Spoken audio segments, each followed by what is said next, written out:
Yeah, you're funny.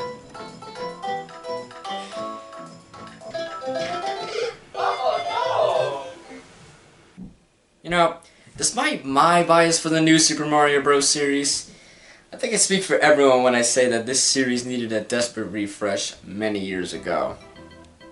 Yes, the new Super Mario Bros. Series, quite possibly the most controversial sub-series in the entire Mario franchise. Ever since 2006, it's almost like law that a new installment in this series needs to be made in order to coincide with the release of a new Nintendo console, usually serving as a launch title. These games were designed to take the elements and ideas from the classic games like Super Mario Bros. 3 and Super Mario World and revamp them for a modern audience. But after a while, the series became Nintendo's main crutch when in a desperate pinch for a new Mario game. And judging by the number of sales these games managed to produce, it seems to be working out for them. So why change what isn't broken, right? As a result, these games ended up coming across as feeling very similar to one another, just with small gimmicks added in with each new release. In my eyes, New Super Mario Bros. Can best be described like this. Pretty decent remake. Oh, they added 4 players, now that's cool. Basically the first game, just with a strong emphasis on coins for some reason. Same as the Wii version, just with a new power-up. Luigi. They didn't even try with this one. Basically, what was supposed to be the grand return for 2D Mario ended up just being an easy way for Nintendo to rack up sales with one successful IP by not really changing much of the core aspects that made the previous games so fun to go back and play. Now, it's not to say that these are bad games, they're still very enjoyable and can be played by anyone, and are a great way to introduce Mario to anyone who wants to start with the series. You know, for the 2 people who don't know what Mario is. But anyone who's been playing Mario since the classic games can quickly find these games to be kind of lacking in inspiration and becoming kind of dull later on. And that just isn't fair. 2D Mario should experiment more and should strive to be more creative. I mean, just compare this with the 3D games. Now, sure, they all borrow elements from Mario 64, but they don't all feel like carbon copies from one another. They can still be labeled as their own experiences completely separated from each other. If only there was a new 2D Mario game that wasn't just another part of the new series, something with its own sense of style, gameplay, character, and just identity.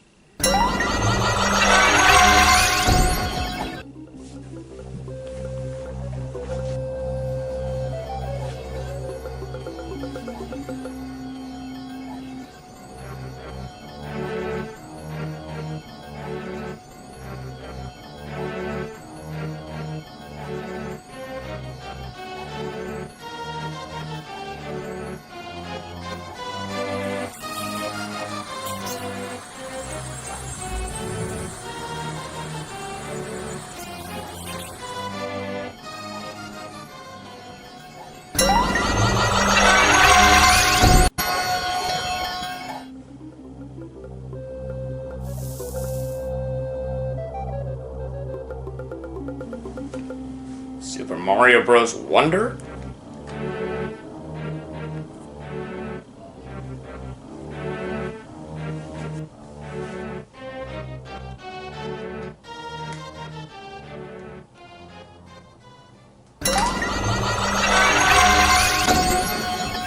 Oh, hi.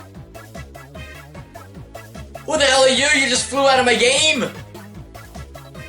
You don't see that every day. Wait a minute, Mario Wonder, isn't that new Mario game that came out a few months ago? We entrust it to you. Oh, thanks? But yeah, I do remember when this game was announced a while back. Out of the blue, Nintendo released the announcement of a brand new Mario game that literally had everything fans have been clamoring for the past decade. This game looked like less of a cash grab and more of a true return to form for 2D Mario. 12 playable characters right off the bat, a brand new badge system, 3 new power-ups, and most importantly, the new Wonder Flower mechanic having the ability to completely change the stage with all new level-specific gimmicks added to each level. And it wasn't just the game itself that was intriguing. The whole idea of this game's online capabilities was pretty extensive too. Online players can revitalize you and give you items all in real time. You can even host separate rooms with other players if you wanted to do challenges with them. Clearly this game was unlike anything we've previously seen before. Now yes, New Super Mario Bros. U did have online support, but never to this kind of extent as showcased in this Direct. This game was shown to be innovating far beyond what was expected from any other game in the series. Now comes a game with far more potential and innovation than any other game Mario has even seen in 2D. With all the announcements and discussions going around since this game's launch, how does this game really improve on the previous games that try to bring back this classic style for years, and how does this game's new mechanics affect the game and improve on the already established formula? Well, there's a lot to unpack and a lot to discuss, so let's get our wonder on with Super Mario Bros. Wonder. Have a great time! Yeah, thanks. I'm gonna go put the game in now.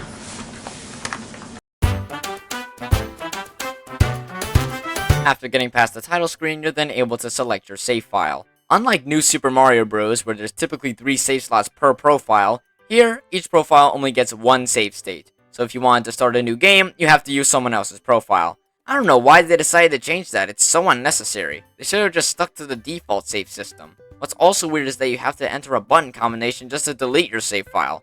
Personally, I would have preferred something more traditional for saves, but it's honestly just a nitpick. But I can see it being a problem for anybody who wants to play this game on a different save state. Traditionally, you can play up to 4 character co-op, but now you have up to 12 characters to play as. Mario, Luigi, Peach, Daisy, Yellow and Blue Toad, Toadette, 4 Yoshis, and Nabbit, which makes this the biggest character roster for any mainline Mario game. Okay, well technically speaking, Yoshi is just colored 4 times and there's 2 colors of Toad. I understand why that had to happen, so multiple people can either play as Yoshi or Toad, but why is there still even 2 Toads to begin with? Doesn't Toadette make as a good replacement to replace even one of them? Like, who's gonna be like, no, I don't want to play as Daisy, Yoshi, or Toadette. Nah, give me the second Toad. Yeah! Woohoo! Yeah! Woohoo! Yeah! What's happening? It's best not to even question it. Let's just get into the game.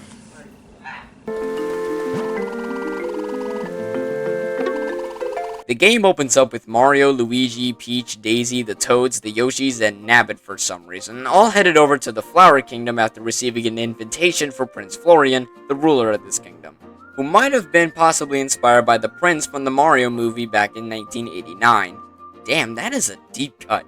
The gang arrives at the castle and then, oh my god, Bowser is at the castle and he's gonna do something evil, oh no! Bowser then uses the Wonder Flower to merge with Prince Florian's castle.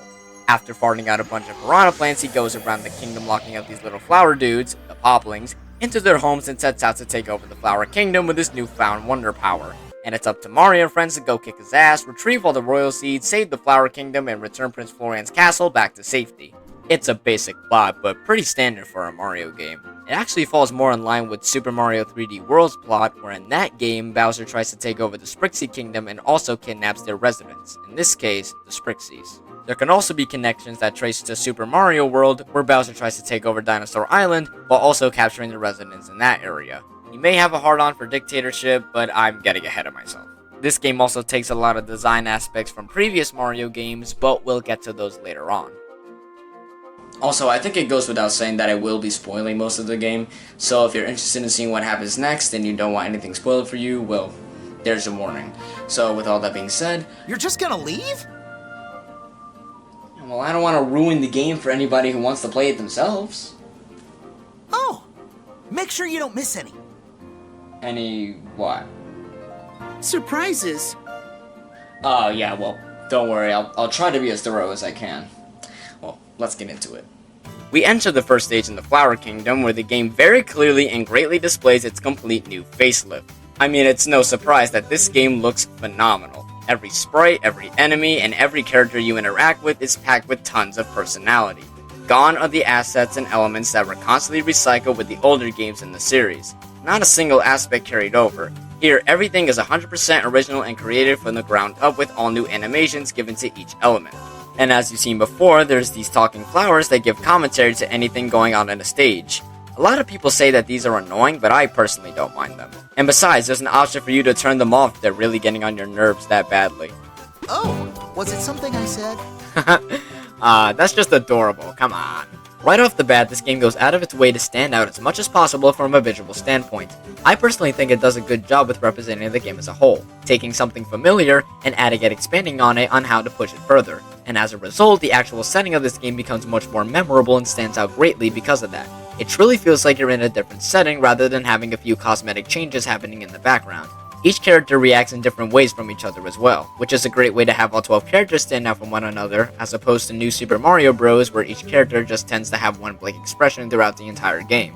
Having unique character animation seems like it's new territory for Mario, as not even the older games attempted to give characters specific traits before. Sure, some characters may have had character-specific moves or animations based on their gameplay style, but in general, they all felt pretty stiff when it came to actual expression. But even little details like Mario grabbing his hat after entering a warp pipe or how his expression changes whenever he runs gives off a ton of charm, which just adds to the whimsical nature found in tons of Mario games.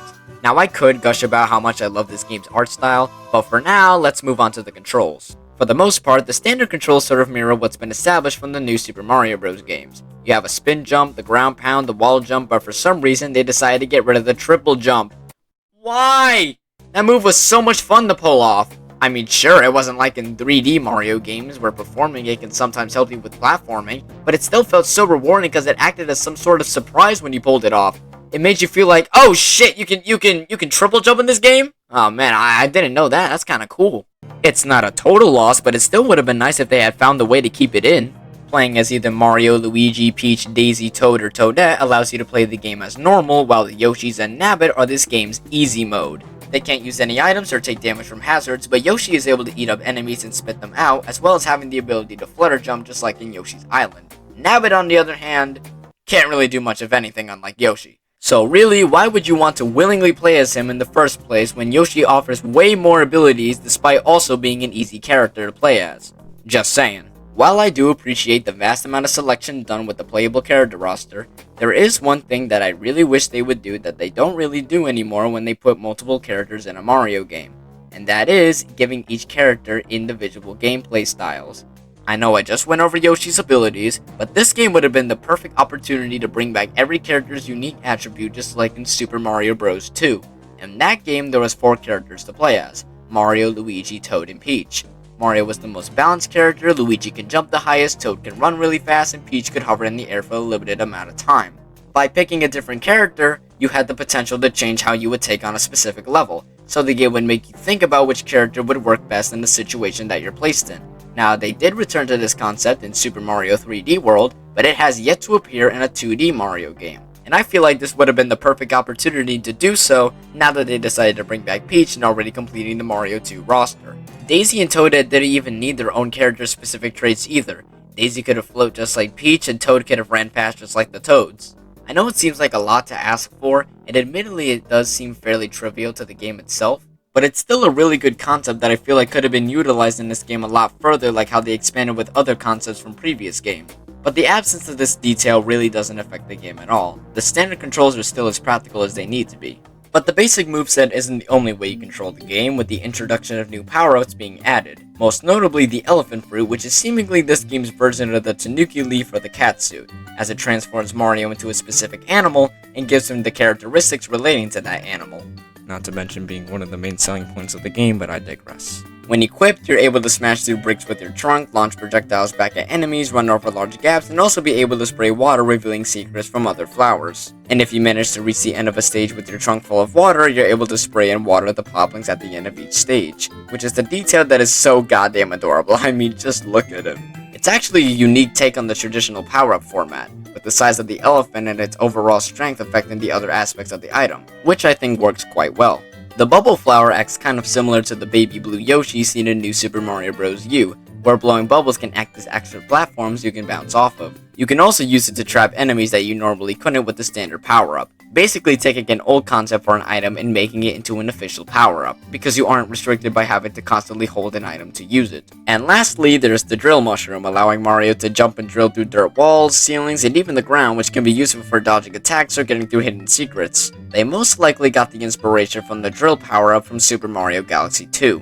Although this time it's been designed for 2D and gets a lot more use out of it as opposed to only being in 1 or 2 levels. Now there's a trend with most Mario games that have their own mechanic that is utilized throughout the game to make it stand out from the other titles, and Mario Wonder is no different with the introduction of the Wonder Flower. The reason I separated the Wonder Flower from any other power-up in the game is because it doesn't really affect Mario himself, but rather it affects the environment around Mario as a whole.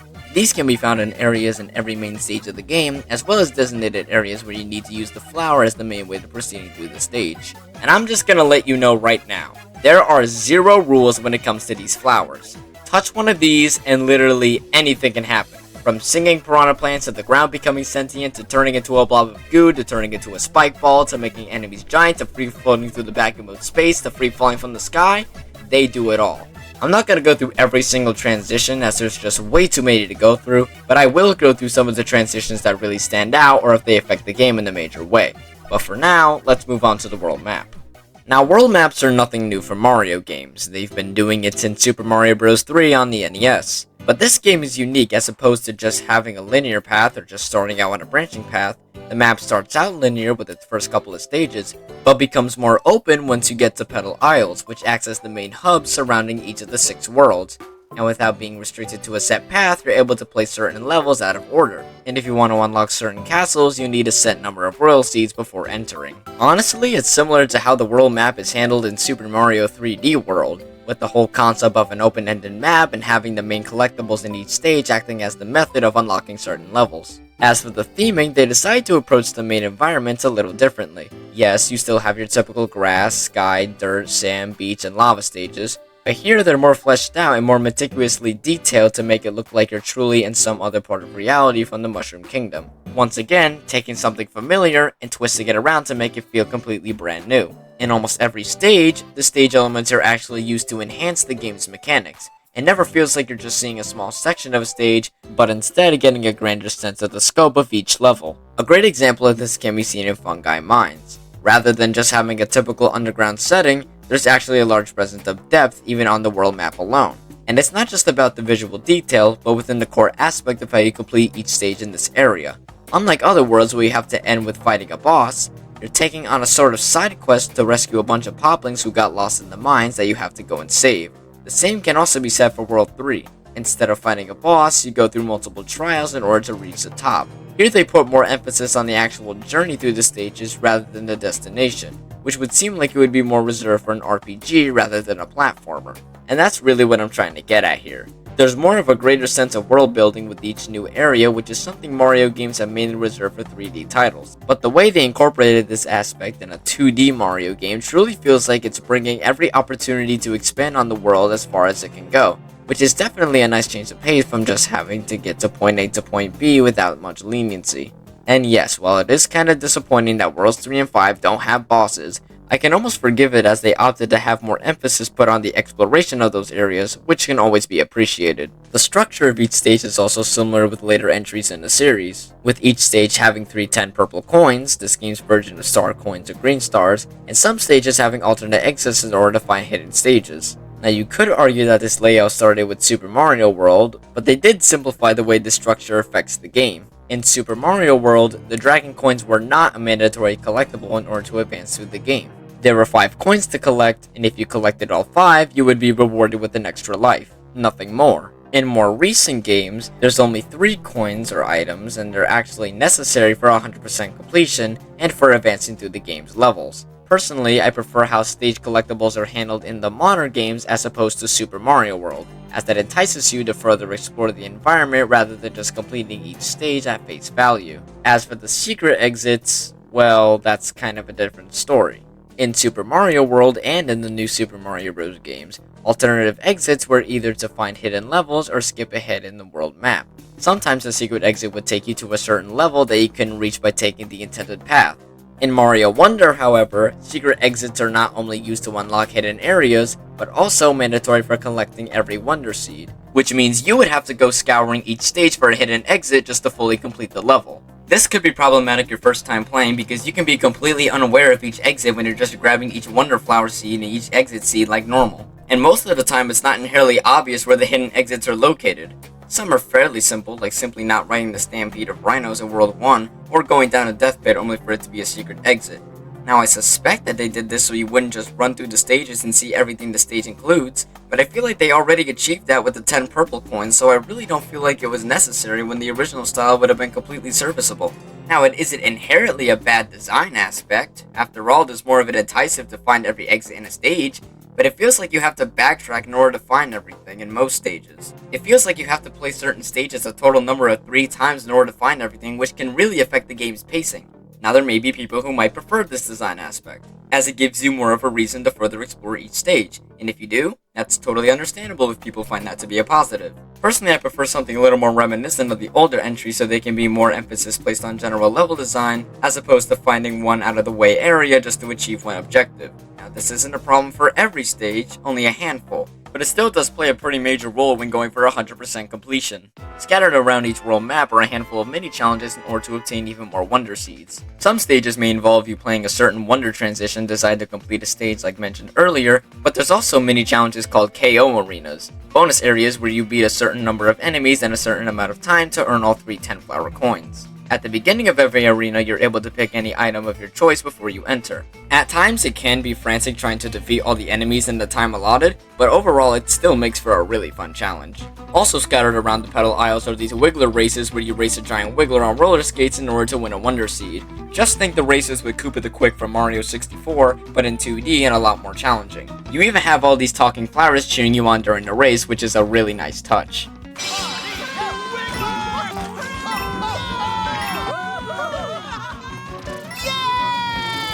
Okay, don't push it, okay?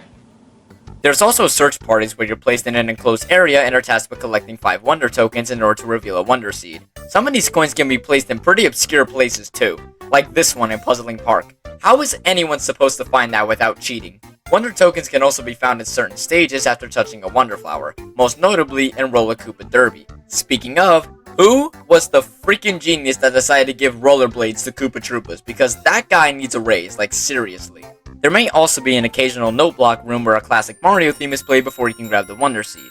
But the most important section of these mini stages have got to be the badge challenges, which play a huge role in how you take on levels. With these stages, you're given a specific badge to play a short level where you utilize the badge's abilities to beat the stage. Once you beat the stage, you're then able to use the badge and have it available in your inventory. The badges kind of work in a similar way to how the badges worked in Yoshi's Woolly World, where granting one makes the stage a lot more doable and for spicing up your moveset. But only in this game do they have a lot more emphasis put on them. You can also collect badges through the poppling shops placed in each world map. These shops are also necessary for collecting Wonder Seeds like in Mario Odyssey and the Crazy Cap Store.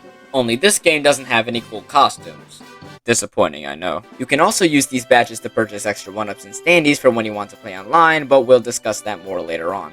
But going back to the badges, there are 24 in total and can be used before entering a stage, and you're able to switch badges before re-entering a stage after losing a life. There's 3 sections for each badge inventory. There's a section for action badges, boost badges, and expert badges. The action badges are mainly used during levels that directly add to Mario's abilities. First, there's the parachute badge, which allows you to glide for a short period of time, a bit like the squirrel suit or the floating descent from a Tanuki leaf.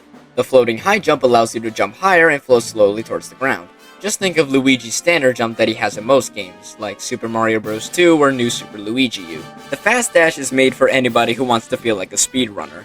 With this badge, you're able to run at your top speed 24/7, 365.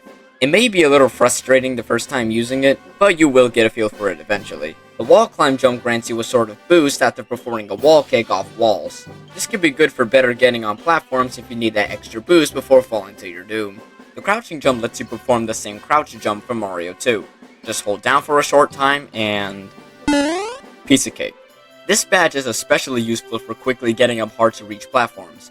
Jumping quickly has been made easier because you don't have to hold down for such a long time, unlike with the original. The grappling vine basically gives you the ability to shoot out a vine like a spider web. Spider-Man Mario crossover, anyone? No? Just me? Okay. Shooting out a vine lets you grab and stick onto walls for extra security while making jumps. Honestly, you may not be using this one very often due to its sort of finicky control, but I can still appreciate the concept. Maybe they should make a separate game where they just have this control set in mind. That would be pretty badass. The Dolphin Kick badge is more reserved for water levels or levels with bodies of water. Just spam the R button and you're able to easily maneuver decisively through water. Kinda like the frog suit, only this time it doesn't slow you down on land. The time jump badge is kind of unique as it's all rhythm based. Timing your jumps with the music will make you jump higher than usual with each beat. Again, a cool concept, but not one that's particularly useful, as there can be times where you need to make a certain jump, but your timing can be off, preventing the extra boost. But I will admit it is satisfying whenever you time a jump with the music correctly and do get that extra boost. I just don't find it to be that practical in my opinion. And the last action badge, and my personal favorite, the Boosting Spin Jump badge. This badge not only lets you make longer and floatier spin jumps, but you can also do a second spin jump which acts as a double jump.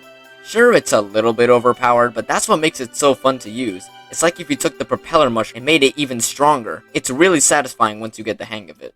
So that's all for the action badges, but what about the boost badges? These badges are made to make stages a little easier with added handicaps. For example, the coin reward grants you extra coins for taking out baddies, exclamation blocks add blocks with items, the coin magnet allows you to draw in nearby coins, and the sensor that lets you track nearby 10 purple coins, wonder flowers, and wonder seeds. This badge is incredibly useful when going for 100%. There are some, however, that do affect your moveset, like the safety bounce that lets you avoid pits by giving you an extra boost, and the rhythm jump, which is very similar to the time jump badge. Only this time it gives you coins and you're accompanied by little ninjas. So yeah, once again, not very useful, but the ninjas are a nice touch, I will give them that.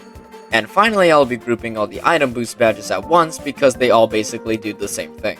Each badge grants you a specific item before you enter a stage, and it can change already existing items into the item you chose for the badge. For example, the mushroom badge gives you the super mushroom, the elephant gives you the elephant, you get the idea. And to wrap things up with the badges, let's move on to the expert badges. These are made to give the game an extra challenge or feature to each stage to make playing through them a little more interesting. These include the Jet Run badge that lets you run at full speed non-stop. You can even perform double jumps or running off ramps in some areas. And the Spring Feed that let you bounce through the entire stage and gives you a little jump boost. It honestly reminds me of the Spring Mushroom from Mario Galaxy, weirdly enough. So these next two aren't very useful, but this one is actually the worst in the entire game. The Invisibility Badge, which, surprise surprise, turns you completely invisible. Yeah, okay, quick question. Who would actually use this? I mean, I guess it's a fun challenge to see if you can get through levels without trying to see yourself, but after 5 minutes it just gets annoying. You're literally forced to use objects or enemies around you to see where the hell you even are, and you might die more often than not, defeating the whole purpose. Why even design a badge that literally makes the game unplayable? It's the same thing with the invisibility hat in Mario Odyssey. Just a dumb novelty that you'll most likely never use again after the first time. And the last expert badge is probably the most unique badge in the entire roster. Why? Because it doesn't even benefit your character or the stages in any way. Well, kind of. The Sound Off badge doesn't give you any abilities, nor does it enhance the design of a given stage. Instead, it replaces all the sound effects with the voices from the development team and the people who worked on the game. I'm not kidding, just listen. Onward and upward.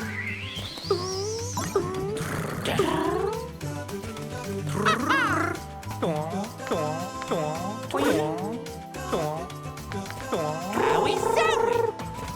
Goomba looks so serene. Love that sound.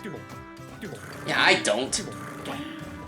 Okay, I will admit that it is kind of a cool feature from the people who worked on the game, and it can be seen as a fun little Easter egg. But why does it even need to be its own badge in the first place? Why couldn't they just make this feature unlockable in the menus or something? Why not only design it to be its own dedicated badge, but the last badge of the entire game? And just keep in mind the sheer amount of process it takes to even unlock this badge. Not only do you have to go through every single stage in the game, you also have to go back to each world map in order to find the stages that you might have missed your first time playing. And remember when I was talking about those secret exits? Yeah, this is one of the main problems with them. They're so obscure and you can't really find out which levels you're missing because it only tells you after you beat the game. So after all of that, after finding every single stage in the game that you couldn't have found before, you're doing all of that just for a joke badge. I know it just sounds like I'm bashing this badge, but you really have to take into consideration the amount of effort it takes to obtain everything in the stage, like finding the stages you missed on your first playthrough or the cryptid secret exits I mentioned earlier.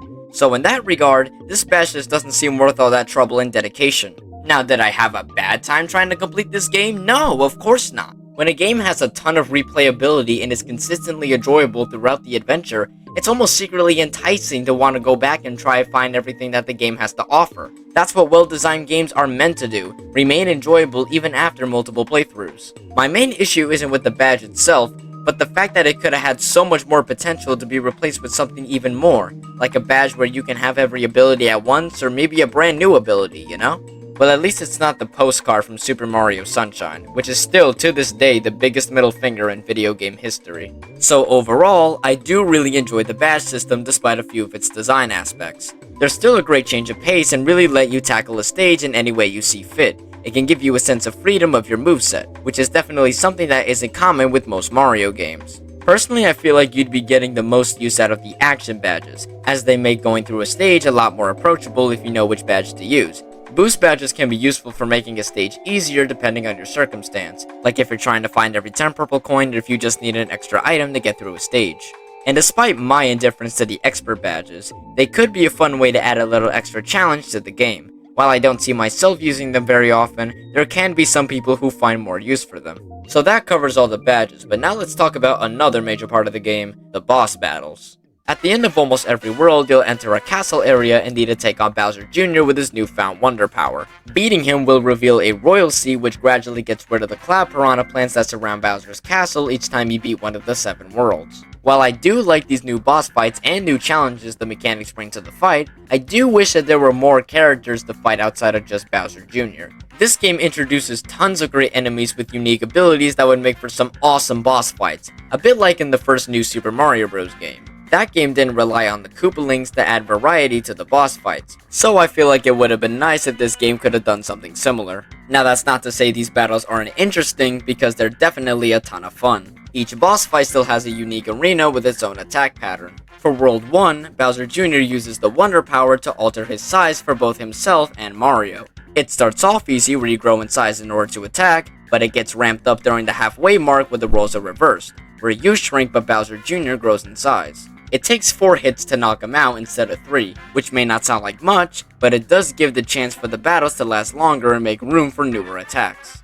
World 2 adds rising platforms to the arena, which Bowser Jr. transforms into ice and, honey? Well, that's different. Okay. It's pretty similar to the first Larry fight in New Super Mario Bros. Wii, only this time they added a little sweet twist to this one. Alright, I get it. Stupid pun. Moving on.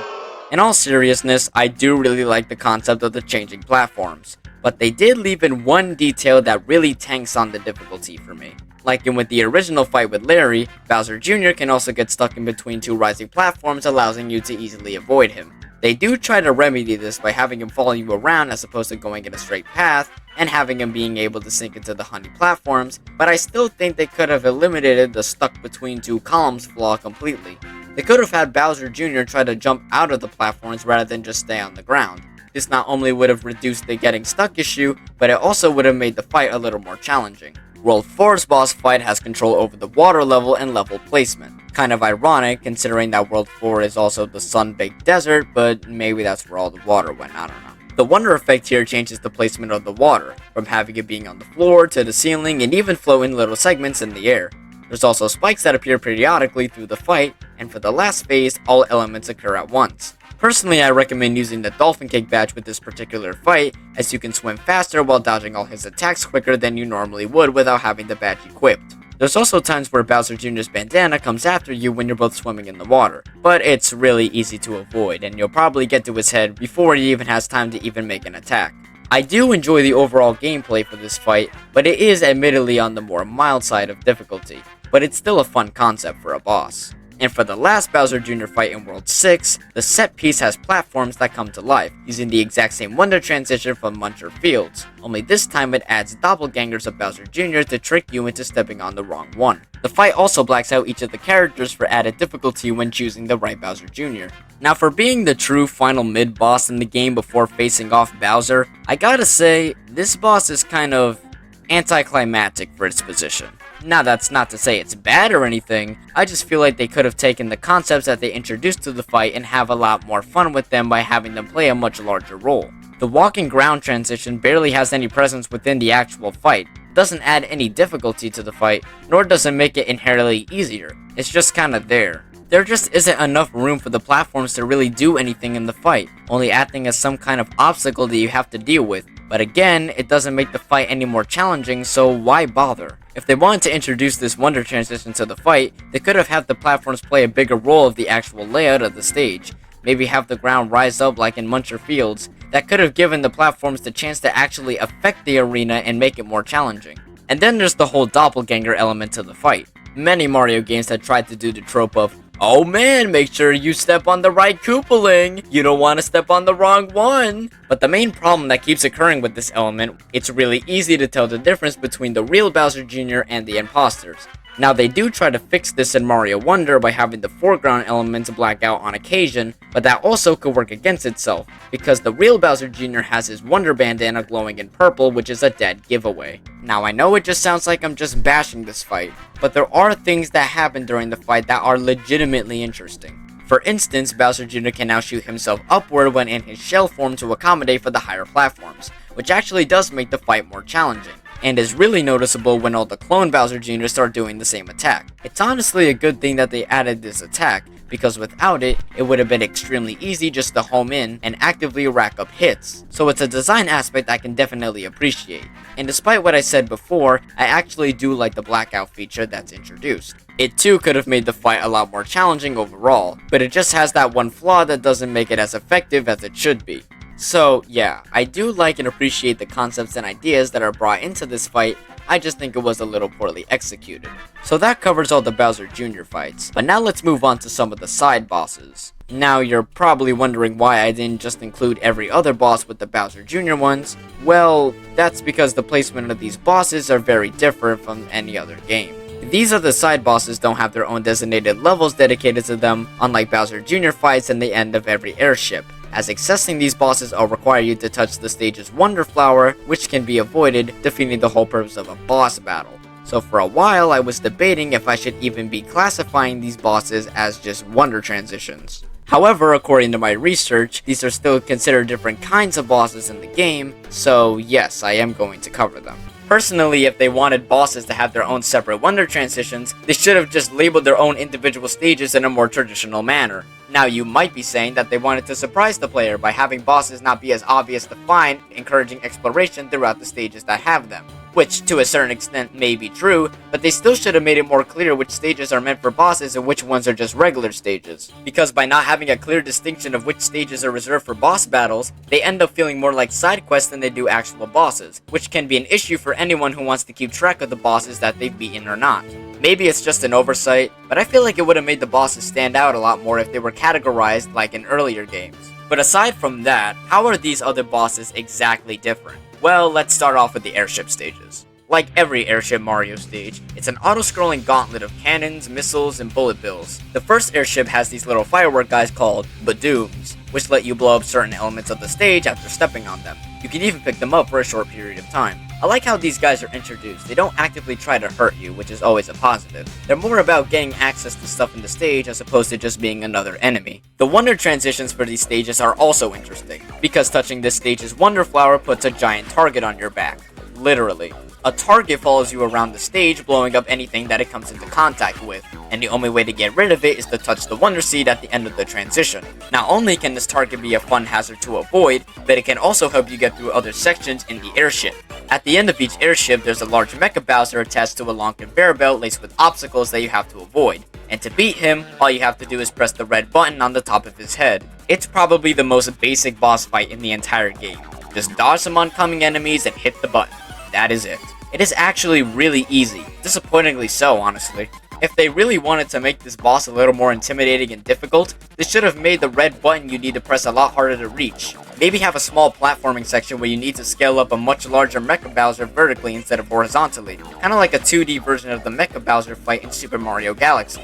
That could have made hitting the top a more exciting challenge than just running in a straight line to get to the goal. And sure, the fire bars and enemies do try to spice things up, but they don't really add much when it comes to the boss itself.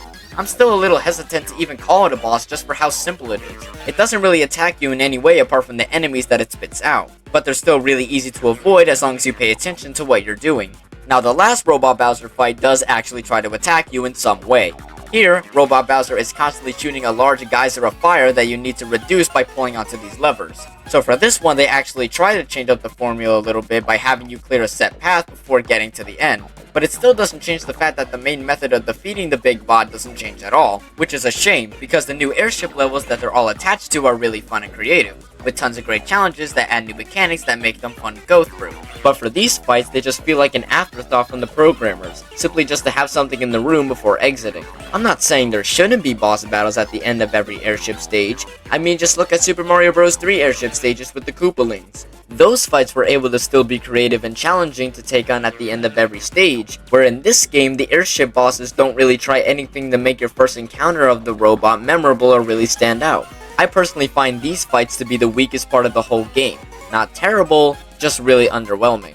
However, you're not stuck with them for very long, as there's only 3 in the entire game, and you can literally beat all of them in less than a minute. So they don't really hinder on the rest of the game that greatly. But now let's move on to some of the other side bosses that are a little more interesting. At the beginning of Petal Isles, there's a water stage called Leaping Smackerel. For the most part, it's a pretty standard underwater stage, with new enemies called Smackerels that try to attack you by popping out of the ground in a surprise fashion. That is until you come across this stage's Wonder Flower. Touching it will result in the giant Smackerel clawing its way through the stage, ready to tear anything apart in its path. You now have to collect 5 Wonder Tokens and use the giant Smackerel to break through the solid rocks that block off the access to the other tokens. Once you grab every token, you're rewarded with the Wonder Seed and the transition ends. So not the craziest idea for a Wonder transition, but I always love stages where you use an environment hazard to traverse through the stage. It can always be a good way of giving you a sense of tension when going through the stage, which is always a plus. It's honestly very similar to the final boss fight in New Super Mario Bros. Wii, only this time instead of just getting to the end, you're collecting added items along the way. I find this mini-boss to be a nice sort of change of pace from the rest of the stage.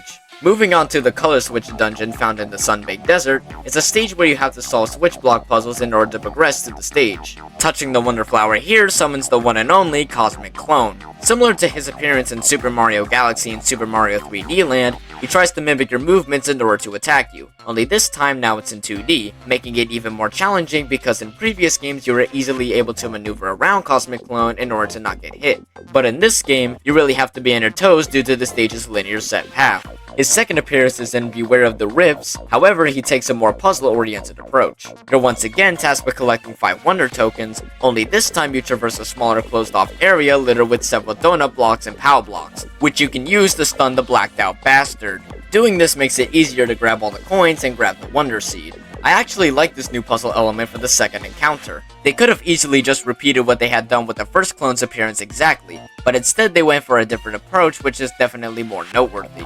It kinda reminds me of the original Mario Bros. Arcade game, but the POW blocks can be used to stun enemies for you to better get past them. While I'm more of a fan of how the Cosmic Clone is handled in 3D Mario games, I gotta say that this isn't a bad compromise, as it still keeps the tension and challenge of the original stages fairly well. Honestly, it's pretty amazing how this game can take concepts from 3D Mario games and tweak them effectively enough to make them work in a 2D space. The new Super Mario Bros. Games do tend to do this kind of thing with some of its stages, but whenever they do take a concept from 3D Mario, they tend to do it very sparingly. Take the Womps in the first game and in New Super Mario Bros. 2 for example. Sure, they do redesign the Womp's attacks to better fit the 2D world, but they don't really expand on the idea of what that certain enemy of that caliber can do in that limited space, and as such it just feels like an out-of-place background element. But for this game, the way they take literally any concept from 3D Mario and make it fit for a 2D game makes it so that anything taken from those games never feels out of place for this game's setting. In fact, it may even help with the concepts of the Flower Kingdom being far different from the Mushroom Kingdom, and this version of the Cosmic Clone demonstrates that perfectly. This is definitely one of the better mini-bosses placed in the game. Moving on to the Light Switch Mansion, where after traversing tons of dark corridors throughout the mansion's hallways and using the lights to get rid of the nearby boos, you finally come across this stage's Wonder Flower, where you finally come face to face with everybody's favorite otherworldly entity of the afterlife, King Boo. Except here he's using his more simple design, which is kind of a missed opportunity to use his more detailed design. Like, okay, I know that design is mainly used for Luigi's Mansion, but what's really stopping them from using that design in other games? Like, come on guys. But all joking aside, this boss fight is actually pretty fun. It basically takes the same template from the Behemoth fight from New Super Mario Bros. 2, but it makes it 10 times better. For one, this boss is now entirely rhythm-based. Certain obstacles and enemies are now activated by the tempo of the stage's melody. now requiring you to make good use of your timing in order to not lose a life. And secondly, the music is absolutely banging. There's now a gothic instrumental that plays overhead, and fantastic background vocals provided by the Boos themselves, funnily enough. The main showstopper, however, is of course King Boo himself. The designers decided to go out of their way to give him the most angelic singing voice out of any Mario character to date. They honestly did not have to put this much effort into this kind of boss, but the fact that they went completely all out for its presentation, from the music to the visuals to even the way that enemies dance and interact during the duration of the whole sequence, makes it one of the most memorable stages found in the entire game, and as a result, makes for an incredible mini-boss in the process. But this isn't the last we'll be seeing of King Boo, oh no, because he also appears in a second Wonder transition later on, which we'll talk about once we get back to him. But for now, let's move on. Returning back to the Sun-Baked Desert, the stage, Secrets of Shova Mansion, involves you really interacting with the actual elements added to the stage. There's now a ton of pushable blocks you can interact with that are able to get you up to higher places, and even being able to repair broken doors. Don't ask me how that's supposed to work, I really have no idea. But after coming to this specific section and pushing all these blocks into the right place, you'll soon make a door that you can enter through. Going through this door will take you to the stage's Wonder Flower. Touching it will have a ton of Shova enemies try to crush you with a giant golden Bowser statue that's found in the stage, and it's your job to avoid the giant Bowser statue by going through a small section of the stage where you push giant golden pipes, murder a bunch of more helpless little Shovas, and push a couple blocks to finally reach the Wonder Seed. Now this mini boss is actually interesting because unlike all the other bosses, this one doesn't have you fight one specific character, but rather has you avoiding a bunch of regular enemies with a larger advantage. In this case, the Shovas and their giant golden Bowser. It's definitely more of a different style when compared to some of the other mini-bosses we've already taken a look at, but it's still a fun and challenging little side snippet separated from the main stage. It definitely helps with the programmers not having to come up with a brand new entity just for one mini section. And the final mini-boss we'll be taking a look at comes from the Deep Magma Bog. In the stage, Wavy Ride Through the Magma Tube. After riding on a track full of moving platforms, avoiding a ton of lava-filled hazards, you'll touch this stage's Wonder Flower where you come face to face with a giant rock statue of Fishy Boopkins. Oh, I mean Spike, a giant rock version of Spike. As you can see, it borrows part of the rising platform element from the final boss from New Super Mario Bros. 2, only this time they're now stationary and never get destroyed. And also, don't look like cakes. Man, I'm hungry. Instead of clawing at you and destroying the floating platforms around you, this spike boulder now tries to attack you by shooting giant boulders engulfed in flames, and have them trying to rain down on you when you're trying to hop from platform to platform. There's always a clear indicator on where the boulders are gonna land, making avoiding their pattern a lot easier to figure out. It also goes by pretty quickly too, only lasting around a minute. While this boss does have a fun tactic that keeps the overall fight interesting, and unfortunately feels very linear and simplistic as you're only limited to this tiny little space with not much to do outside of avoiding boulders that come hurtling towards you. They definitely could have done a lot more with this boss's overall arena. I mean, they already borrowed the moving platforms from New Super Mario Bros. 2, maybe they could also have borrowed the element of having the platforms rise up to different levels with each brand new wave of fireballs being hurled at you. This game already takes concepts from older fights and turns them into brand new mechanics, so I feel like this boss could have done that a little bit more prominently. So again, not a bad boss, just not a very memorable one. So that covers all the original side bosses that are placed throughout this game's stages. Again, I would have really preferred if they had made these other mini-bosses much more distinct on the world map when you want to go back and play through them again, as they can be easily confused for just normal Wonder Flower transitions. Maybe it would have helped if they had more specific stages named after them, or maybe better distinguish them from other Wonder transformations. That not only would have cleared up most of the confusion, it also would have made these bosses a lot more memorable too. However, almost all these mini-bosses do have really good gameplay concepts behind them. My personal favorite is probably a tie between the Cosmic Clone fights and of course, the phenomenal King Boo fight, which we will get to his second appearance soon. All in all, I do really enjoy these side bosses. I just wish they were more prominent in this game's overall setting, but still, these were a ton of fun to get through. Well, most of them anyway. But now since we're done discussing most of this game's different bosses, the tons of great worlds on the world map, and the extra bonus stages that the game likes to throw in, it's now time to get to the grand finale that this game has to offer, the game's final segment of Petal Isles. Okay, and now here's where I'm gonna put your spoiler warning for this video, as there is a ton of stuff to give away that plays a major part in this game. So if you haven't played the game yet, now's your chance to experience it finale for yourself before we dive in deeper. But if you already played the game or you just don't care, let's get on to this game's final gauntlet. After finishing up the Bowser Jr. fight in Magma Bog, the final Royal Seed is collected and then used to capture the final Piranha Plant cloud floating around Castle Bowser. But it seems like it's already too late, as Bowser states that he's already prepared to unleash his final epic wonder onto the entire Flower Kingdom. After giving his monologue, Propeller Flower appears right in front of Bowser. Hopping onto the Propeller Flower takes you to the final stages of Petal Isles, and the last 5 stages in order to build up Bowser's Rage Stage. In other words, the final stage of the game and for the final boss. As it's common with most Mario games not to only have a difficult final boss, but also to have the final world have challenging stages as well. Now that's not to say these stages aren't challenging. They will take you a few attempts of trial and error just to make sure you got everything in each stage in order to complete them. These final stages also have some of the best wonder transitions in the entire game, but we'll get to them in a bit. Starting off with Missile Meg Mayhem, this stage just introduces the Missile Megs, which are basically distant cousins from the more familiar Bullet Bills. Only instead of flying in a straight path and dying in one hit, these enemies still remain flying straight in the air for a short while after being stepped on, which means you have to use them in order to clear certain gaps and get to higher points and areas that are placed throughout the stage. Now that's already a fun concept on its own, but this stage's wonder transition is on a whole nother stratosphere of perfection. After hopping on a couple of Megs in order to touch the stage's Wonder Flower, you then immediately go on a massive strip of conjoined Megs that gradually separate apart from each other. They all then go on a massive rainbow arc, which then leads you to avoiding a whole barrage of rainbow spewing missiles, which then lead you to jump on piled up rows of missiles to obtain extra height and be able to collect the stage's Wonder Seed. All the while you're constantly presented with this gorgeous sunset background of Castle Bowser staring off at you in the distance, with this fantastic score playing in the background just taking you on a whole nother level of levity. This stage's wonder segment is just bound to put a smile on your face. It's definitely obligated to put you in a fantastic mood. My only real problem with this transition is that it's a little bit on the short side when compared to the rest of the wonder transitions. But hey, the overall length doesn't make this moment and this stage any less memorable. Moving on to our second stage, in High Voltage there's a ton of loose spark plugs and lightning streaks. There's even a ton of electrified Gamboos and flying Mecha Koopas that are able to carry and transfer lightning that they come into contact with. The room is also very dimly lit, so you'll need to make use of all the light that emits from all these hazards. You'll soon come into contact with a few ziplines which take you to this stage's Wonder Flower, where you turn into Metal Mario. Are you kidding me? And it even has the music from Super Mario 64 and the metal voice changer? This is actually insane!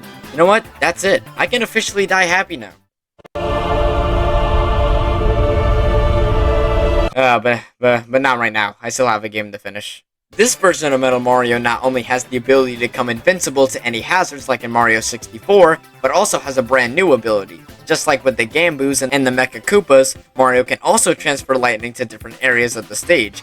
Walking into lightning strips can also turn you into a light source, which is necessary for finding this stage's Wonder Seed.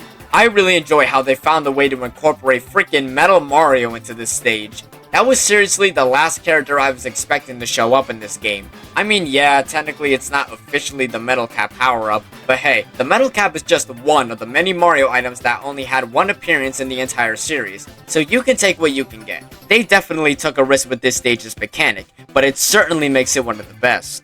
Up next is the stage Evade the Secret Bullet Bills. Yet another relative to the Bullet Bill family, these little turds now have suction cups to stick onto any flat surface and lock onto your movements and launch directly to where you're standing, trying to ambush you in the process. You'll soon come across giant variants, where you'll need them to break away certain brick walls, unless if you're Elephant Mario. Towards the end of the stage is a giant pit blocked off by a ton of bricks.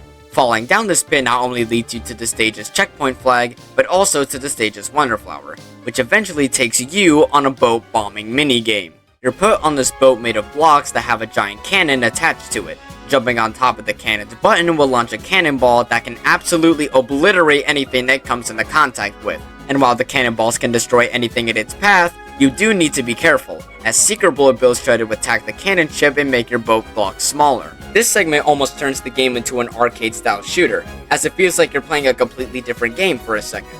I actually almost missed this Wonder Flower my first time playing, as I had to go back to make sure I actually grabbed it. But it's still a fun change of pace added to a pretty decent level with cool new enemy mechanics. But now, we finally get into the final stage in the Wonder Gauntlet, not including the final battle of course. Bowser's Flaming Beats. This stage now has a ton of fire fists that try to pound Mario into oblivion whenever he tries to pass them. There's also a couple of track platforms that move whenever you jump on them. You can even get a short speed boost whenever you ground pound. But that's not what makes this stage special. Oh no. It goes from awesome to absolutely spectacular as soon as you touch this stage's Wonder Flower. Guys, I think they did it. I think they might have made the best Wonder transition in the entire game. Now don't get me wrong, I have thoroughly enjoyed every single one of these Wonder transitions. But this might take the cake. After entering a red pipe, you enter this section of the stage with only a short platform and an orange wow bud. Touching it will have the bud slowly float up into the air, soon revealing the Wonder Flower. And as soon as you touch it, all hell breaks loose, in the best sense of the word possible. This stage basically turns into a gigantic rock and roll rave, Metallica and AC/DC style. There's more giant fists, the ground is shaking, the lights are going mayhem in the background, the crowd is going absolutely wild, and the music turns into being absolutely rambunctious. You thought the Missile Meg's Wonder theme brought you to a newer plane of happiness? Well, this music straps you to the chest of a kamikaze and excels you to an even greater altitude of longevity and existence! And better yet, the entire segment is rhythm-based. When you time a jump with the background music, you get a little extra boost with your jump, which really just hammers home how immaculate this segment is. It's so huge that not even Mario can contain himself from busting a move. I mean, just look at him. All joking aside though, there's a ton of great stuff in this transition, and it makes for a fantastic set piece for the final fight with Bowser. It really gets you excited and hyped up for the final stage of the game. And speaking of the final stage, we finally enter the grand finale, Bowser's Rage Stage. Upon entering, you'll be greeted by Bowser Jr., who uses his Wonder Power to make everything larger.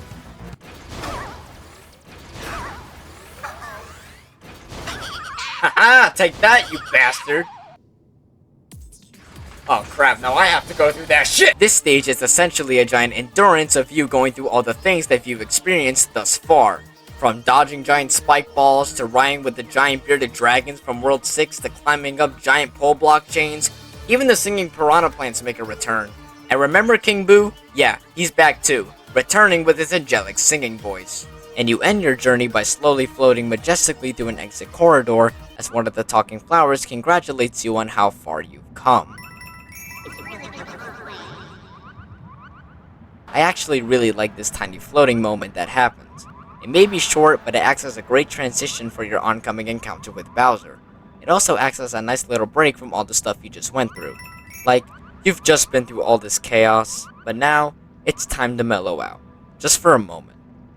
Oh yeah, and don't hit the poison too, you dumb fuck. Afterwards, you ride the same giant inchworm pipes from the very beginning of the game, where you enter Bowser's band stage with tons of enemies roaring in the distance, which really brings home the scope of all the stuff you really had to go through in order to get this far. Right before you enter Bowser's arena, there's a pulsating rising platform which gives you an extra large height boost every time you time your jump correctly.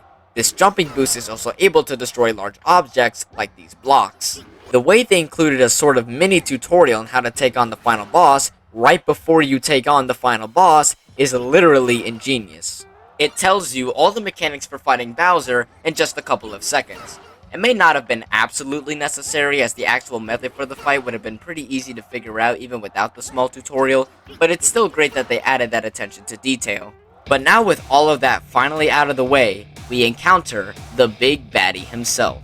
After hyping up the entire stage arena like the rock star that he is, he begins launching fire piranha plants at you that you can easily dodge. And you remember those boosted platforms from earlier? Well, now you have to use them to hit the giant button at the bottom of Bowser's chin, which actually isn't that difficult. Yeah, just time your jumps right and you're golden. The music in the background makes for a great sound cue when you need to time your jumps correctly. And of course, the music has this totally balls to the wall bass track that totally sounds like you've just been caught in the middle of a murderous concert performance. Now everybody from the 313, put your motherfucking hands up and follow me.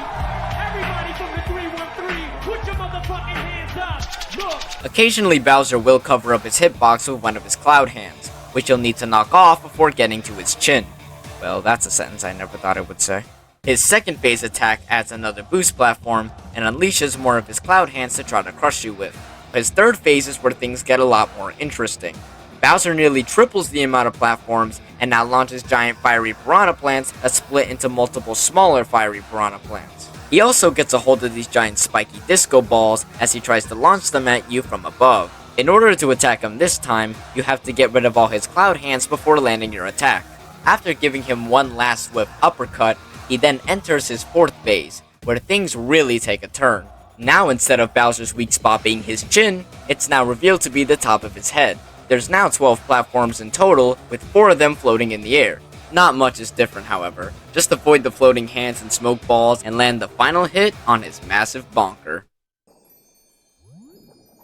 My hair? How am I supposed to maintain my gargantuan sex appeal without my hair?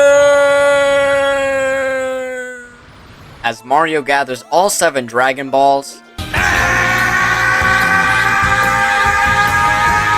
I mean Royal Seeds, sorry. Recipe Toriyama. The Flower Kingdom Zoo returns back to the way it originally was, as Castle Bowser supernovas out of existence. Damn, that's actually pretty gruesome. The Mario cast all gently float down on propeller flowers, landing back in front of Prince Florian's castle. The Popling residents rejoice about the return of the kingdom in the hands of Prince Florian. After one more Wonder transition exclusively for the end credits, we see Bowser, Bowser Jr., and Kamek all crash landing on a hillside. Oh, I guess they couldn't crush him to death in this game, huh? As the game ends with one final goodbye from the talking flower. And we all lived happily ever after. Charming. So that basically covers everything the main game has to offer. But we're not done yet, as there's still one more section of the game that really needs mentioning. What? There's more? Yep, because this game also contains a special world with its own set of challenging levels. Now, unlike with Super Mario 3D World and New Super Mario Bros. Wii, where you can just head over to the special world after beating the main game, this is more similar to how unlocking the special world works in Super Mario World. Whereas, if you manage to find and complete every stage located in any one of the 6 worlds, you're then able to ride on a propeller flower that takes you up to the special world, where the game's most difficult stages are housed. Each world location has its own designated special stage that relates to a large segment from that world. So for example, Mama Mouthful's Wonder Transition is also used for the special stage, Way of the Goomba, which may have gotten the idea of Mario turning into a Goomba from Mario Odyssey, but it's most likely a coincidence. The same is also true for Pipe Rock Platoon's Giant Bouncing Hoppos, Magma Bob's Rolling Spike Ball Transition, Fungi Mine's Lava Poison, and so on and so on. These stages aren't very long, lasting around a minute or two, assuming you know what you're doing and are able to figure them out. However, the overall length of these stages certainly doesn't undermine the difficulty factor. They did take me a fair amount of time my first time playing, but after a large amount of attempts I was able to get the hang of all of them and now can beat them in just a few tries. There's 6 special stages in total, one for each world of the game, and seeing how short these stages are, we'll just quickly go through each of them, starting with Pipe Rock. After touching the corresponding Wonder Flower, giant Hoppos begin rushing in over a ton of spike strips. You're gonna have to bounce off each Hoppo from the right angle in order to collect each purple coin and Wonder Seed. The timing may be a little challenging at first, but after a few attempts, it's pretty much painless. Moving on to Puff Fluff Peaks, Special Climb to the Beat, this stage has you wall jumping off of disappearing colorful platforms that you need to time with the music that constantly accelerates over time. The stage's walls also get smaller as the stage goes on, putting a lot of pressure on you to make those jumps accurately, because if you don't, well then say hello to the poison. Getting all the 10 purple coins in this stage will definitely test how well your timing skills are. For getting all the purple coins in this stage, I'd recommend using the Fast Dash badge, say that 5 times fast, in order to complete more ground and still have enough time to nab them all. This stage isn't super difficult, but it's one that'll definitely keep you on your toes. Up next is the Shining Falls and the special triple threat Deluge. It starts off by paying homage to World 1-1 from the original Super Mario Bros. Except for the fact that there's now 3 Lakitus in the background launching giant golden spike balls at you. There's also a small segment taken from World 1-2 from the original game as well, which is pretty neat, as I doubt many people would see this their first time playing. After touching the Wonder Flower, the gameplay changes entirely. Now you're running sideways on a dirt wall while trying to avoid the massive barrage of the Lakitu spike balls. There's also a ton of walls that require to be broken by the spike balls for you to move past. Now that would have been all fine and dandy if it wasn't for the fact that these spike balls are thrown at a completely random pattern. making it extremely difficult to not only avoid the oncoming obstacles, but also being able to break the crystal blocks. Not to mention there's also a ton of bumpers that bounce you almost a million miles back when you're just trying to get through the stage. And don't even get me started on this stage's purple coins. Now the second and third coins aren't that bad, but the first one is a whole different story. You need to hit this death pit with bumpers and spike balls raining down at you, as well as needing to hit 3 wow buds. And if that's not enough, the 10 purple coin falls from up above the stage, bouncing off each of the bumpers. And if you don't grab it before it falls, you have to restart the whole stage. And for the stage's final insult, they have you break one last crystal wall, which, by the way, is right next to a red moving platform that the spike balls can ricochet off of and kill you right before you even exit the stage. And also, there's no checkpoint flag, so if you die, you have to restart the stage all over again. This level can be really frustrating your first time playing if you're trying to get everything in the stage, but you will be able to beat it once you find out how to properly avoid the oncoming spike balls. I found that the most effective strategy is to get really close to the wall so that the spike balls can quickly break the barriers, because the spike ball seems to aim towards wherever Mario is standing. But overall, this stage will definitely put your patience to the test and your precision for dodging obstacles. Okay, so that may have been a little bit overwhelming, but the next stage, Special Poles Block Allure, is thankfully a lot less linear. It starts out with a ton of R-Mads rolling down a large slope and hitting a pole block in the process.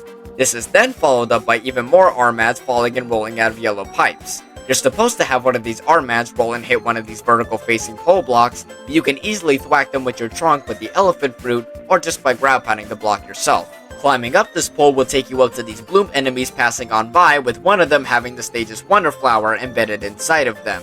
Touching this Wonder Flower results in a ton of flower poles sprouting every which way, and you have to constantly run across small sections of horizontal facing poles or climb up giant vertical poles in order to get to high places. The difficulty is also amped up even further due to this stage being an auto-scroller.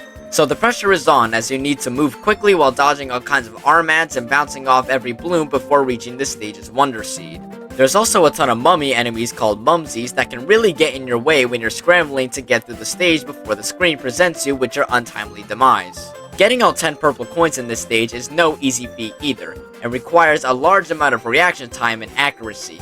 The first coin requires you to be ahead of these oncoming R-Mads while avoiding getting hit by the little bastards. And the fast pace of the screen doesn't really help in this regard either. However, the next two are a lot easier to get. The second one is located in the middle of these 2 poles that are surrounded by tons of flying blooms that you'll need to carefully bounce off of to nab the coin. Or you can once again just use the spin jump badge. And the final purple coin is surrounded by a rectangle of pole blocks. It's not that hard to grab, you just need to be careful with the oncoming blooms that may try to knock you off the platform. But other than a few difficulty spikes, there's still a lot to like about this level. Bouncing off the blooms is satisfying, it goes for a really nice pace, and it lasts just about the right length. And the sound that those poles make when they dispense from their blocks is just so satisfying. In fact, let's go through it a couple of times.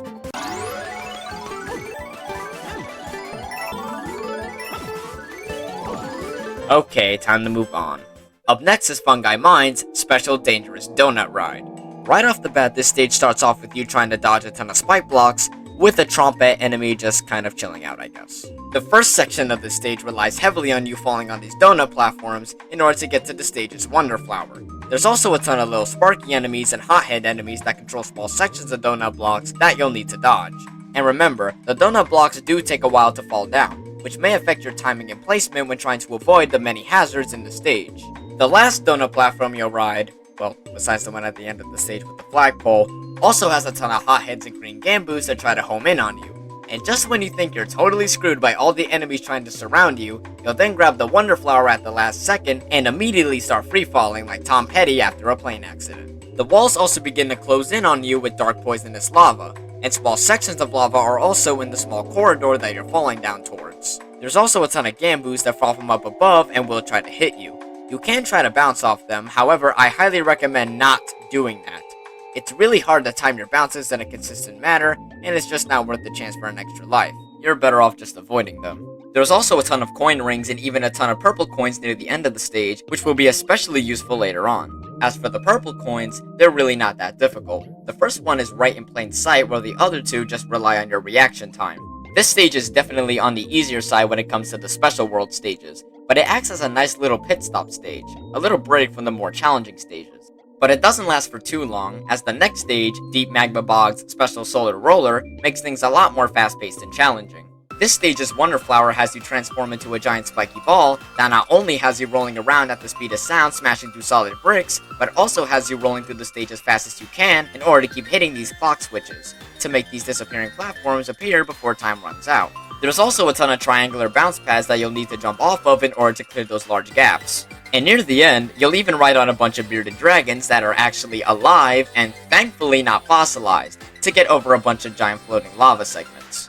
The purple coins in this stage are, once again, not that difficult to collect, but they may tend to throw you off course if you aren't careful. For example, the first purple coin is placed above these bumpers, which can cost you a bit of your speed in order to not only grab the purple coin, but also have enough time to hit the clock switcher on time. The second purple coin is fairly simpler to grab, with it just being off to the left, but the third coin has you making a very specific jump near the second ancient dragon. While it may look kind of difficult when you time your jump, it's actually not that bad once you go after it. But overall, this stage still makes for a really fun, albeit short, challenge, by using a really great gameplay concept. I honestly wouldn't mind if there was a full game that uses this large rolling mechanic in a much more diverse manner. And finally, to wrap up each world stage, we have Petal Isle's Special Way of the Goomba. As mentioned before, this stage's Wonder Flower turns you into a Goomba, and with your newly acquired Goombility, you're now able to run across spike-filled areas and even walk over and come into contact with thwomps, which probably wouldn't be a problem if these were wild thwomps and not domesticated thwomps, which is a difference I actually wasn't aware of until just now. Yeah, apparently the thwomps you see with the blunt ends and the ones that you can wall jump off of like in Mario Galaxy or in Mario 3D Land are apparently thwomps that aren't allies of Bowser, but are just around the Mushroom Kingdom. But why would Bowser even need to domesticate the thwomps in the first place? To make them even more deadly? Isn't it enough that the thwomps are already giant slabs of stone that can crush you to death as soon as you walk under them at any given moment? And how can thwomps even naturally exist in the first place? It's not like they're made of natural organisms that are now born with a conscience or a path of producing thoughts for itself. What two creatures even need to combine in order to create a rock with a face on it? Unless maybe if they produce asexually, which is a process where... Wait, what are we talking about? Oh yeah, the Goombility stage. After passing by a large line of domesticated thwomps, you'll come across even more of these bounce platforms that you'll need to clear large gaps. Timing your bounce jumps can be a little tricky, but you'll just need to pay attention to your momentum. Then, like with the original stage, you'll hide behind large bushes to avoid hazards. However, instead of dodging mamas, you're now dodging more of those spike balls that I already know from those goddamn Lakitus from earlier. Yeah, it's real funny, assholes. Yeah. You know what? How about you just leave? Oh, yeah, that's right. Oh, just fly away like the little ass cowards you are. Yeah, that's right. Anyway, after you'll come across these bluebirds that are blowing large bubbles that you can bounce off of. They may seem a little daunting at first, with the timing being all finicky, but it shouldn't take you that many attempts to get a feel for the timing. After the second set of bluebirds, you're able to grab the Wonder Seed. The purple coins in this stage are placed in areas that again, really rely on how good your timing is. The first coin's in between these two thwomps that you need to get on top of and drop down from. The second coin is in this small section with all these bounce pads that move horizontally, and the last coin is in this terrifying spot where they almost have it all the way at the bottom of the screen. Like, I'm sorry, but that's just straight up sadistic. But as a whole, this stage really forces you to think ahead so you don't overshoot or undershoot any of your bounces, which actually makes you more cautious as the stage goes on. And besides, you can't beat being able to walk on spikes and being able to hang out with a couple of thwomps. So that covers all the special stages that are found in the main worlds of the game. But we're still not done here, as there's still 3 more levels to check out. These stages make up the true final challenge of the entire game, and are compromised to some of the most difficult game mechanics that were in throughout the entire game. Fast-paced platforming, tricky level design, high stakes, and of course, a ton of deaths. Let's jump right in, starting with the semi-final test, Piranha Plant Reprise. I'm pretty sure you're already familiar with World 1's Piranha Plants on Parade, right? You know, the stage with the singing piranha plants taken from that one Japanese Mario RPG commercial? Well, for this semi-final, they take that stage's Wonder Flower transition and crank that dial up all the way to 11. We go from a short and sweet performance of piranha plants singing the doo-wop to an astronomically sized jamboree. From the very beginning of the stage, you're already being bombarded with a slew of bullet bill blasters that are present throughout the entire musical performance. There's now a trio of singing fire piranha plants trying to spit fire at you. There's even more giant piranha plants crawling out of their pipes spurting towards you. There's a ton of bounce pads and added slopes. Poopkins is throwing spike balls at you, and so much more. And if that isn't enough, the level gradually picks up speed as it continues, until you're at the end with a ton of sprinting piranha plants running to the end, where you need to literally jump off of bullet bills to make sure you can safely jump over them, and then finally grab the Wonder Seed.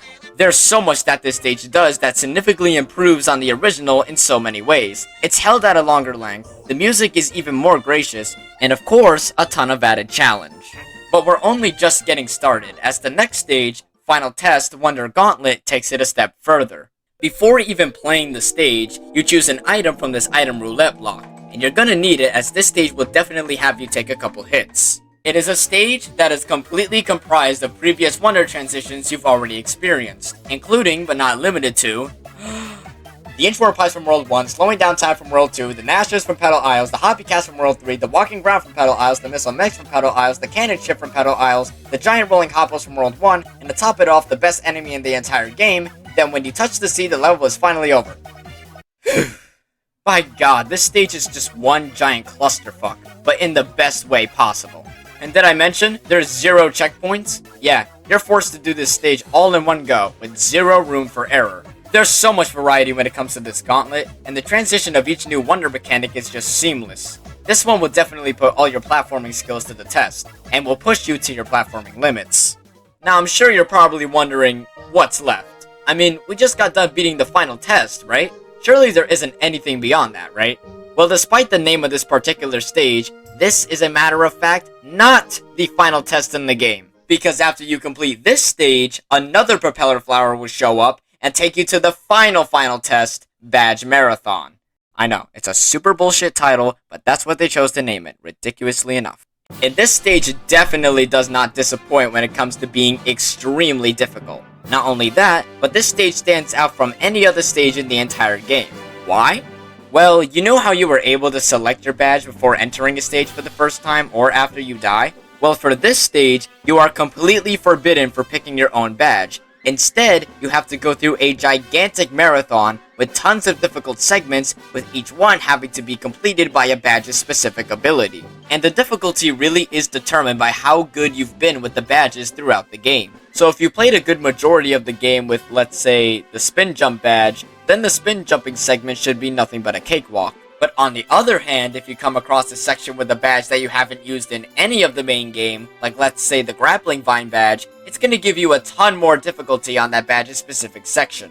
And this stage does everything it can to push these badges to their absolute limits, with tons of challenges that stray far away from any of the main stages that you may have used the badges in. Take the crouching jump badge for example. You'd think a section with this badge wouldn't be that hard, as all it is to give you a short height boost from when you jump off the ground, but they decided to take its functionality to the 10th degree because here they have you jumping on endless amounts of zip lines and tons of poisonous geysers. There's also moments where you need to drop down from higher zip lines to lower ones with a ton of munchers arching over the platforms. So you better make sure you don't overshoot a crouch jump and get your ass nipped. And there's no room for error either. Seriously, if you mess up one tiny little jump, you might as well kill yourself because there's very little chance you can save yourself before falling into the poison. Thankfully, unlike something like the Perfect Run or Champion's Road, they actually had the frickin' decency to add checkpoints so you don't have to redo all the previous segments all over again as soon as you die. But then again, all the checkpoints are incredibly spread out from one segment to the next. And some of these segments are pretty frickin' long too. So you better hope that there's a checkpoint flag placed in front of a really long and tedious segment. And there's only 2 checkpoints in the whole stage. So yeah, good luck with that. Now they do use every action badge as expected, and they do end up saving every expert badge for the last segments of the stage. But then for the stage's final curveball, they give you one final slap in the nuts by deciding to give you the worst badge for last. That's right, the invisibility badge from earlier. I know I already bitched and moaned about this badge earlier, but this segment right here encapsulates everything I absolutely despise about this badge.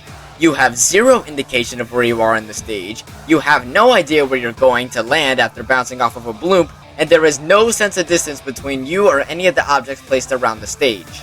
And if all that still wasn't enough, When you die at this segment, you have to go through the jet run, the spin jump, and the grappling vine all over again. And since you have no idea where you are on the stage, you're going to die over and over and over and over and over and over and over and over and over and over and over. And the slog of just getting through all those 3 segments without trying to die in any of them, only to die immediately on the last segment, is mortifying. And trust me, it is as tedious as all can be. But let me tell you, when you finally get to the end of this obnoxious ass sequence and get through all the never-ending bumpers and the blooms, it feels like a giant weight has been lifted off from your shoulders. It's so satisfying you have no goddamn idea. But despite all of the endless difficulty spikes and hurdles to get over, I still do really appreciate how each badge is actually used to its full potential. No badge ever feels forced or unnecessary to any segment. They all feel integrated in a very natural, if not challenging fashion. It may be tough as balls to get through, but it's still a great send-off for all that you've done throughout your adventure. Beating it unlocks the before-mentioned sound-off badge after entering the final Poplin house, which earns you a medal on your save file for collecting every badge. But in order to have a perfect save file, you need to do one last thing: collect all of the standees for each playable character. Now you're probably wondering why I saved these standees for last. After all, that has to be a major part of the game, right? Well, to be totally honest with you, I didn't get much use out of these standees at all during my playthrough. This video was really intended to be more of what someone playing single player would go through when fully completing the game. In order to get any use of these standees, you need to play this game's online multiplayer. Which yes, you technically can play single player, but this just means going through all the stages with new sets of rules involving other players. And I don't really feel qualified to talk about this feature if I wasn't focused on it for this review. But even if you don't play the online multiplayer, you still need to collect every single standee, which is still a major part of this game regardless. So instead of going into large amounts of detail, because I feel like I've done enough of that already, I'll just give you the quick rundown of what the standees actually do. Basically, they act as a respawn point for other players when they get into their ghost form after they lose a life during online play. During the main game, you're able to purchase character standees through the Poplin shops throughout each of the 6 main worlds, and shops found in the Petal Isles.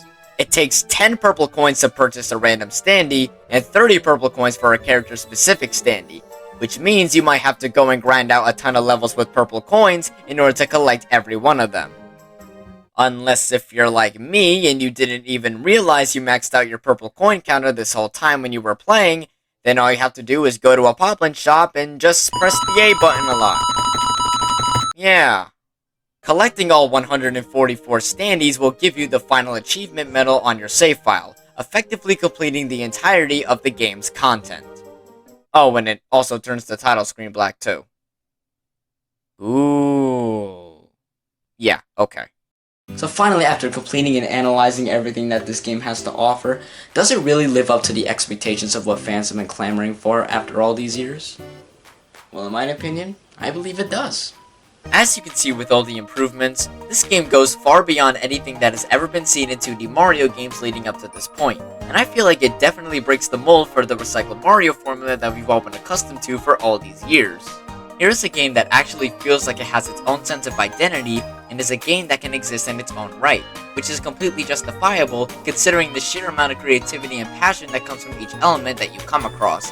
From the level design to the details of the gameplay, it almost exceeds in every factor imaginable.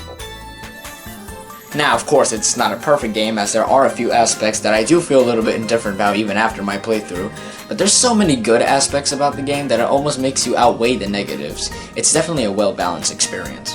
There's obviously a lot to like about this game, but would I consider it one of my new favorite Mario games? Well, considering that the game did just come out last year, I think it's best to have it really sink in and appreciate all the detail that went into it. But if you give it some time, I'm pretty sure it'll be a prime contender for one of my favorites. If you haven't already, then give this game a try. It'll definitely change your perception of how 2D Mario games are handled, and it'll definitely make you wonder about what they do next. With all that being said, I'm Jace Perez. Keep drawing and drawing. Whoa, buddy, you okay? I can feel the power! Wait, what are you doing?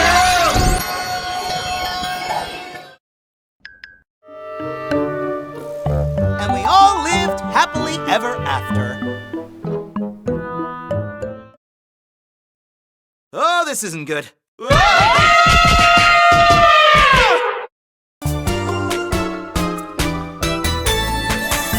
Hey guys, thank you so much for watching my very first game review on this channel. I know it took a super long time to get out, but I'm really glad with how it turned out, and I'm really glad you guys watched it to the end. There's going to be a ton of game reviews and movie reviews in the near future, so if you want to see all that, then click subscribe. If you want to really support the channel, thank you so much. I'm very tired, and I will see you in the next one. Take care.